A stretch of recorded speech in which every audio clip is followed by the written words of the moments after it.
Chamath Palihapitiya, a prominent figure in the venture world, shares his insights on building successful and enduring companies while amassing capital.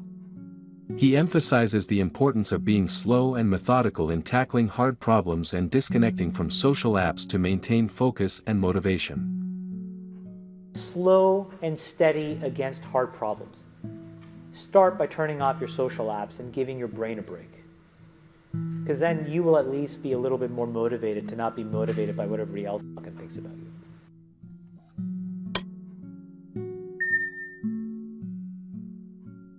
Chamath, my name is Apurv. I saw some of the venture world at SoftBank, some of the tech world, and you said something about amassing capital. Today, what do you think is one of the best ways for us to amass capital on a risk-adjusted basis? I mean, the last part is just such a sellout part. Or risk-adjusted base. I don't know, fucking buy some bonds? I mean, I don't know. Here's what I would tell you, man. I think if you ask me who's building the most important, indelible company in the world, I've been very public about this, I think it's Jeff Bezos. Part of what he realized was the value of slow compounding.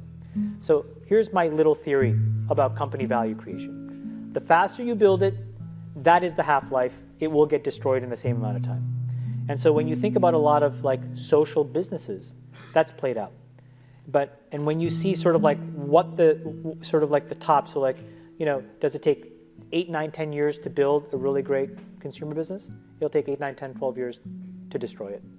And we may see the tipping point on a couple of these businesses. Right now, we may be seeing it in front of our eyes, regulatory or otherwise. So why is that an important statement? Amassing capital, to me, is about finding a smart, useful solution to a very hard, practical problem and being slow and methodical.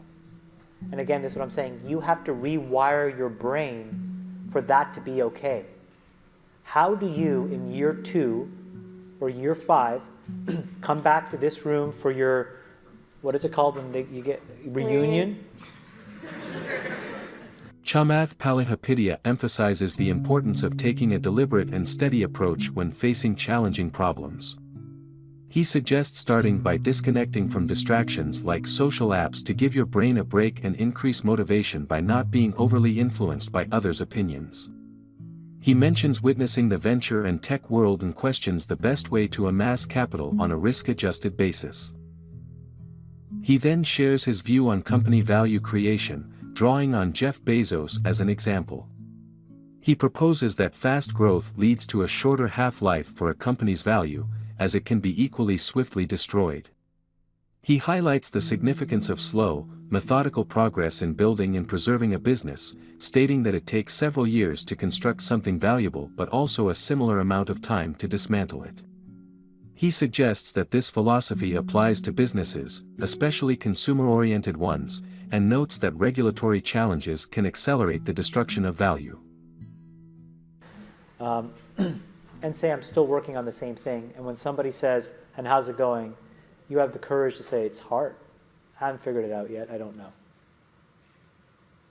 But if you figure it out, and you have this moderate growth, moderate compounding, that is the key. That is like, that's gold.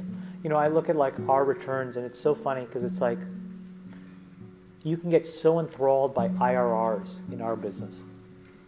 And like, you know, I have friends who run other organizations, and they're like, we posted 92% IRR. And I'm like, well, you can't eat IRR. What does it really mean? And when you unpack it, what you realize is like fast money returns can completely really decay long-term thinking and sound judgment. And so I'm like, wow, I would really love to just compound at 15% a year. And the reason is because if I can do that for 50 years, that's $250 billion, like some crazy number. Like, it's just enormous. So it's like slow and steady against hard problems. Start by turning off your social apps and giving your brain a break. Because then you will at least be a little bit more motivated to not be motivated by what everybody else fucking thinks about you. Do you know what I'm saying?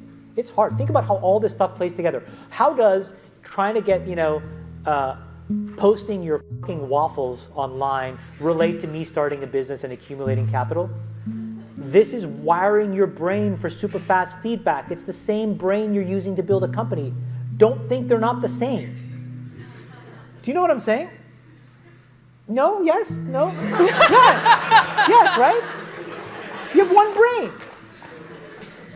So you're training your brain here, whether you think it or not, whether you know it or not, whether you acknowledge it or not. Acknowledge that these things where you're spending hours a day are rewiring your psychology and physiology in a way that now you have to use to go and figure out how to be productive in the commercial world. So if you don't change this, you are going to get the same behaviors over here. Change this. There's a reason why Steve Jobs was like anti-social media. I am telling you I'm not on these fucking apps. I'm not him by any stretch of the imagination. But I am proactively trying to rewire my brain chemistry to not be short-term focused. I'm telling you they're linked. Chamath's advice revolves around the value of slow compounding and long-term thinking in creating lasting business success.